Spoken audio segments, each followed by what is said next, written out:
بسم اللہ الرحمن الرحیم۔ السلام علیکم ناظرین۔ وہ کہتے ہیں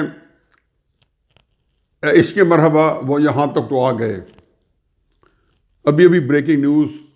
آئی تھی، ابھی وی لاگ کرانے کے لیے بیٹھے ہی تھا کہ ہمارے army chief general Qamar Javed Bajwa صاحب، ہمارے DGI لیفٹیننٹ جنرل فیض حمید صاحب وزیر اعظم پاکستان سے ملاقات کر رہے ہیں، لیکن ساتھ یہ بھی آیا کہ وہ ملک کی داخلی صورتحال پر گفتگو کر رہے ہیں۔ اس سے پہلے بھی جب ملاقاتیں ہوتی تھیں تو اس کی کوئی نہ کوئی ریزن آتی تھی۔ اتنے تواتر سے تو شاید جنگ میں بھی ملاقاتیں نہیں ہوتی کسی وزیر اعظم کی اور آرمی چیف کی، لیکن بہرحال اور پھر DGI تو وہاں اکثر موجود ہوتے ہیں، وہ بالکل ایک لازمی جزو ہے ساری ملاقاتوں کا۔ تو اسی پیرائے میں نے پڑھا ہے کہ انہوں نے کہا جی کہ داخلی امور پر، اس سے پہلے آتا تھا کہ لائن آف کنٹرول کی خلاف ورزی پہ ملاقات ہو رہی ہے اور ملک کی سیکیورٹی کی صورتحال یا افغانستان امن کے اوپر، تو آج بڑا کھل کے آیا کہ جی ملک کی داخلی صورتحال پر۔ تو مجھے یہ یاد آ گیا اے عشق مرحبا وہ یہاں تک تو آ گئے۔ تو آگے دیکھتے ہیں کہ داخلی صورتحال میں اب افواہیں پھیلانے کی بات ہے کہ وہ کل کی صورتحال کے بعد کیا وزیر اعظم صاحب کو یہ مشورہ دینے گئے ہیں کہ آپ اسٹیپ ڈاؤن کر جائیں اور استعفیٰ دے دیں اور نیا الیکشن کال کر لیں، یہ اس کا امکان بہت کم ہے، اور یا وہ یہ کہنے گئے ہیں کہ ڈٹے رہیں اور وہ ایک ون ٹائم جو سہولت ہے ہم نے دی تھی PDM کو ان الیکشنز میں یا فار دا ٹائمنگ جو اس حد تک غیر جانبداری کی، تو وہ جو ہے وہ ون ٹائم ہی ہے۔ جب ووٹ آف نو کانفیڈنس کا ٹائم آئے گا یا ووٹ آف کانفیڈنس کا ٹائم آئے گا تو انشاءاللہ دام در میں سخن ہم آپ کے ساتھ ہوں گے۔ تو یہ بہرحال جس کو جو خبر سوٹ کرتی ہے وہی چلا دیں۔ میں یہاں ایک اور بات کہتا جاؤں کہ ملک کے اندر اس وقت شدید تناؤ ہے، پولرائزیشن ہے اور نفرتیں ہیں کہ وہ ساتویں آسمان کو چھو رہی ہیں سیاسی جماعتوں کی ایک دوسرے کے خلاف۔ مجھے یہاں پہ چھوٹی سی بات کرنی ہے کہ جب نفرت جو ہے وہ ایک آرڈر آف دا ڈے ہو جائے یا نفرت جو ہے وہی رہنما اصول پائے تو پھر جو سچ ہے وہ پہلی کیجولیٹی ہوتی ہے، کیونکہ شدید نفرت کے اندر آپ سچ بات کہنے کے متحمل نہیں ہو سکتے۔ میں کئی دفعہ سوچتا ہوں کہ اگر ان حالات میں فرض کیا عمران خان کے ساتھ ہوتا تو کیا یہ جو جھوٹ بولنے والے ہیں، شہباز گل ہے یا سارے لیڈر ہیں بیچارے، ایک کا نام بندہ کیا لے، فردوس اعوان ہے یا ایون شبلی سرفراز ہے یا باقی بھی جتنے بڑے بڑے رہنما ہیں، بہت معزز اور بڑے مہذب رہنما ہیں، فواد چودھری ہے، بہت سارے لوگ ہیں تحریک انصاف کے، تو جب میں دیکھتا ہوں کہ یہ کس دیدہ دلیری سے غلط بیانی کر رہے ہیں تو مجھے دوسری طرف سے بھی شاید کچھ نہ کچھ غلط بیانی نظر آتی ہوگی، لیکن میں اس کو اس لیے تسلیم کرنے کے لیے تیار نہیں ہوں کہ میری اس وقت جو ہے وہ نفرت جو ہے وہ غالب ہے۔ اور یہ میں اس لیے کہہ رہا ہوں کہ جو سچ کی کیجولیٹی تحریک انصاف میں ہوئی ہے اس نفرت کے اوپر اور اس کا خمیازہ بھی بھگتنا پڑا ہے، ان کو برابر کا جواب ملا ہے، اور عمران خان صاحب کے خلاف بھی میرا خیال ہے کہ جہاں سچی پوسٹ جو ہے ان کی بے توقیری میں عام ہے، وہاں کی جھوٹی پوسٹ بھی عام ہے، کیونکہ انہوں نے یہ خود ہی یہ انٹروڈیوس کرایا تھا لوگوں کے اوپر جھوٹے بہتان لگا کے اور جھوٹی باتیں کر کے۔ تو اس حالت میں ہر چیز کا جائزہ لوگ اسی طریقے سے لیں گے کہ آیا کس طریقے سے جانا ہے۔ ایک بات اور بھی میں ایڈ کرتا جاؤں، اور یہ ہے کہ اور یہ بات میں بڑے سے ڈیو تھی کہ سیاست میرے لیے ایک آئیڈیلزم کا نام ہے، یا سیاست میں ایک آئیڈیلزم کی تلاش میں ہوں۔ میرے سیاسی رہنما نہ عمران خان بن سکتے ہیں، نہ نواز شریف صاحب بن سکتے ہیں، اور باقی کو تو میں اس لیے خاطر نہیں لاتا ہوں کہ وہ بہرحال بیئر منیمم جو ہے وہ بھی شاید پوری نہیں کرتے، جو کہ میں آئین کے تازہ قانون کے تازہ کسی کو پرکھنے کی کوشش کروں۔ میرے رہنما مستقلاً جو ہیں وہ جو سیاسی بھی اور روحانی بھی وہ تین ہیں، ساری زندگی انہی سے رہنمائی لی ہے۔ ایک ہیں پیر و مرشد جن کو میں ہمیشہ کہتا ہوں علامہ اقبال رحمۃ اللہ علیہ، اور دوسرے عظیم قائد جو کہ تاریخ انسانی کے اور 20ویں صدی کے سب سے عظیم ترین سیاسی رہنما کے طور پہ ابھرے ہیں، قائد اعظم محمد علی جناح، اور تیسرے ہیں مولانا ابوالعلا مودودی، ان کو بھی میں پیر و مرشد مانتا ہوں، کیونکہ ان سے مجھے روحانی رہنمائی بھی ملتی ہے اور سیاسی رہنمائی بھی۔ مجھے اس لیے آج یہ بات کرنی پڑی ہے کہ مجھے یاد ہے کہ 1977 کی تحریک چل رہی تھی اور ہم اسلامی جمعی طلبہ والے اس میں بہت آگے بڑے مؤثر طریقے سے ایکٹیو تھے، بھٹو صاحب کے خلاف تھی۔ تو وہاں پہ ایک مولانا مودودی رحمۃ اللہ علیہ جو ایکٹیو پالیٹکس سے بالکل ریٹائر ہو چکے تھے، اور جماعت اسلامی کی جو انتظام ہے وہ میاں طفیل محمد صاحب امیر جماعت اسلامی بن چکے تھے۔ تو مولانا مودودی رحمۃ اللہ علیہ نے جب ملک کے اندر بہت احتجاج تھا، جیسے آج کل خوش شروع ہو گیا، تو انہوں نے ایک پریس کانفرنس کی، اس میں فورن رپورٹرز بھی تھے، بہت ہماگیر بہت بڑی پرہجوم پریس کانفرنس تھی۔ تو انہوں نے ایک بات کہی تھی کہ جو اس وقت بھٹو صاحب اور پی این اے پاکستان نیشنل الائنس، جو پی ڈی ایم کی طرز کا ایک الائنس تھا اور جماعت اسلامی اس میں بہت نمایاں تھی، تو انہوں نے کہا جی کہ ان کو اگر اس وقت کوئی صورت حال ہے تو سیاسی حل ڈھونڈنا ہوگا۔ کسی ایک نمائندے نے، بلکہ وہ کوئی تھا بھی غیر ملکی، مولانا مودودی رحمۃ اللہ علیہ سے پوچھا کہ اگر معاشرہ لگ گیا، تو ان کے لفظ تھے کہ that would be the worst in history of Pakistan, کیونکہ معاشرہ کسی چیز کا حل نہیں ہے۔ میں وہاں جو اس پریس کانفرنس میں موجود ہے ایک کونے میں کھڑی، تو مجھے غصہ بھی آیا تو افسوس بھی ہوا کہ ہماری جان بنی ہوئی ہے، ہم چاہتے ہیں جی کسی طریقے سے فوج آ جائے اور جان چھوٹے۔ مولانا کہتے ہیں جی فوج بالکل نہیں آنی چاہیے۔ اسی پریس کانفرنس میں کہا میرا دل کرتا ہے وہ اس کو پرنٹ کر کے دوبارہ چھاپنی چاہیے۔ تو انہوں نے بتایا کہ اس چیز کے مسئلے کا سیاسی حل ہوتا ہے۔ چنانچہ میں نے اس لیے کہا ہے کہ ہمارے جس پیرائے میں آج سیاست چل رہی ہے، ہم دوبارہ سیاسی حل کی بجائے ہم اسٹیبلشمنٹ کی مدد سے حل ڈھونڈنے کی کوشش کر رہے ہیں۔ اور میں ہمیشہ کہتا ہوں کہ امیر بیمار ہوئے جس کے سبب اسی اتار کے لونڈے سے دوا لیتے ہیں۔ ملک میں کل سے بہت چال ہے، یوسف گیلانی کے جیتنے سے آنا ہی تھا، حالانکہ میں ابھی بھی سمجھتا ہوں کہ دلچسپ صورتحال یوسف گیلانی صاحب کے جیتنا نہیں ہے، اور یہ چند دنوں میں لوگوں کو پتہ چلے گا۔ اصل صورت بہت چال ہونا چاہیے فیصل وابڈا کا، جن کا جوتا بھاری ہو گیا، کیونکہ فیصل وابڈا کو کوئی پولیٹیکل بیک گراؤنڈ نہیں ہے۔ پہلی دفعہ ان کا نام آیا جب عمران خان صاحب کی ریحام بی بی سے ڈائیورس ہو رہی تھی، تو کراچی کے اندر یا اس سے پہلے 2014 کے دھرنوں میں یہ نمایاں طریقے سامنے آئے۔ ہو سکتا ہے 1-2 سال پہلے طریقے سامنے آئے ہوں، لیکن میں نے ان کو کبھی نوٹس نہیں کیا تھا۔ اب فیصل وابڈا ویسے بہت اچھے ہے، بہت ہی، میرا تو خیر بالکل برخورداروں کی طرح ہے، بہت عزت کرتا ہوں، میں بھی اس کا احترام کرتا ہوں، لیکن سیاسی پیرائے کے اندر فیصل وابڈا جو ہے اس کو کوئی سیاسی قد کاٹ نہیں ہے، لیکن ان کو جس طریقے سے بڑا بنا کے پیش کیا گیا، پھر جو ان کے اندر اعتماد ہے کہ وہ جا کے چیف جسٹس ثاقب نثار کے ساتھ یوں سامنے بیٹھے ہوتے صوفے پہ کہ وزیر اعظم پاکستان بھی شاید نہیں بیٹھ سکتا تھا۔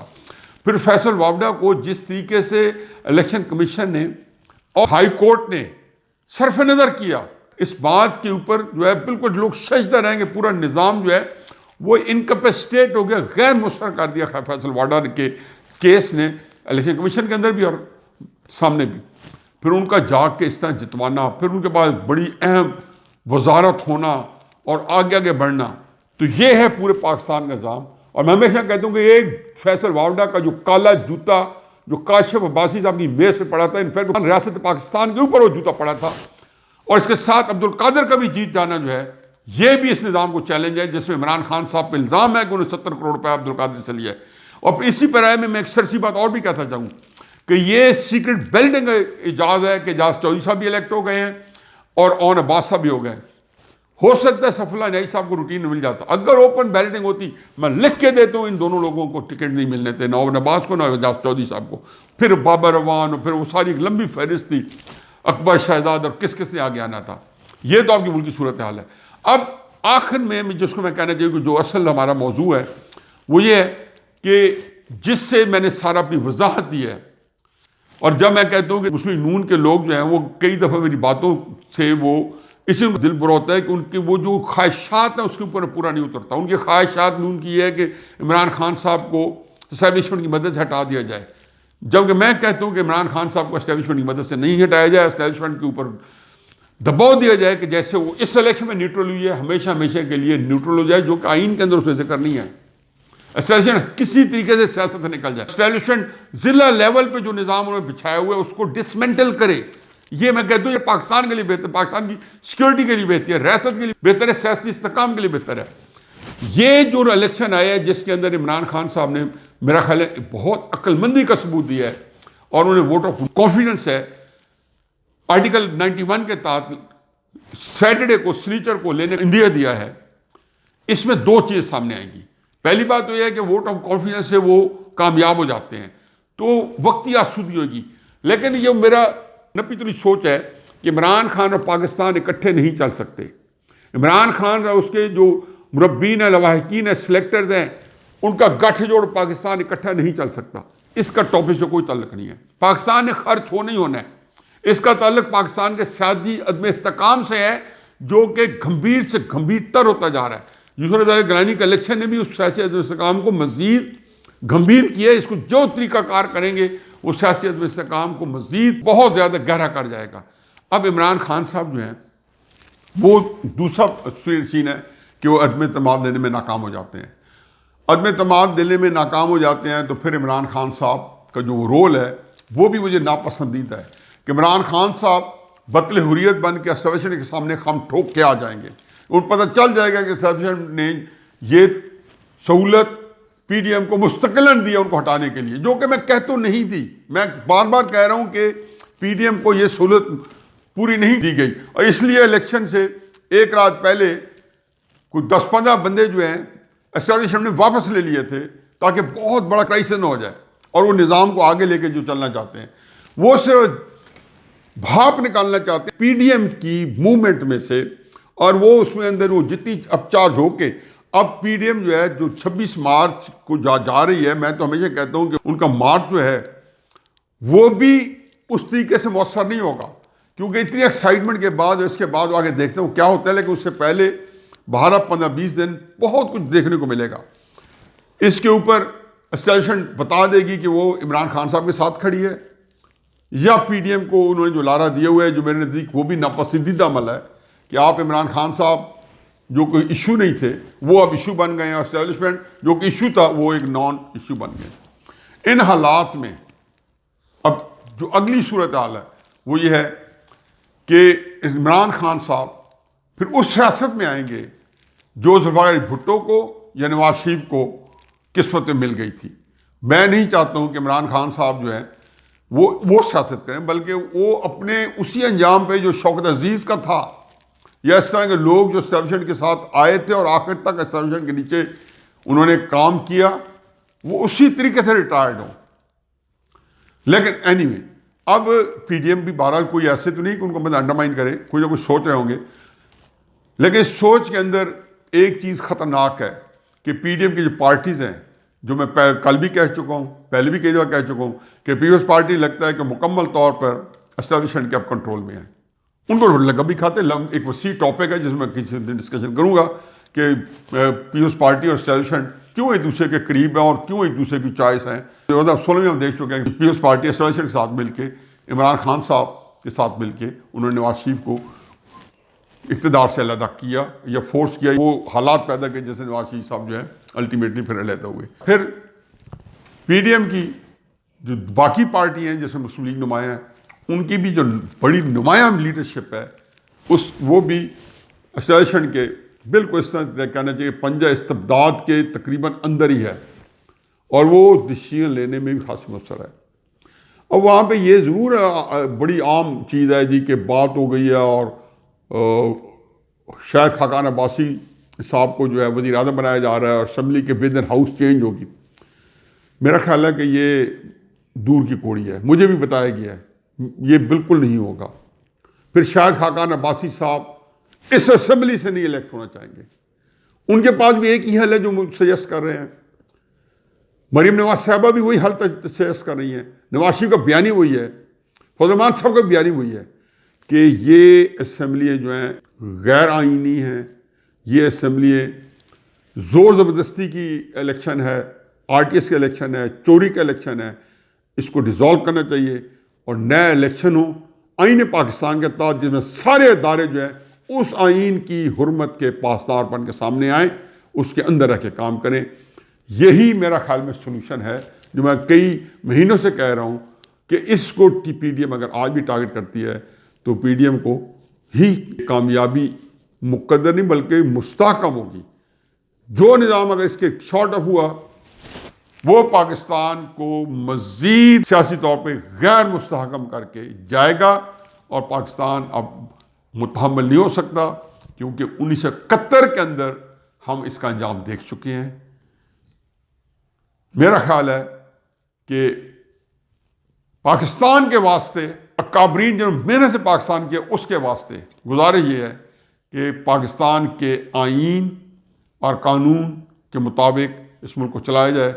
اور الیکشن جو ہے نیا ہی پاکستان کو کچھ سیاسی طور پہ مستحکم کر جائے گا اور پاکستان کو بہتری کی طرف لے جائے گا۔ وما علینا الا البلاغ۔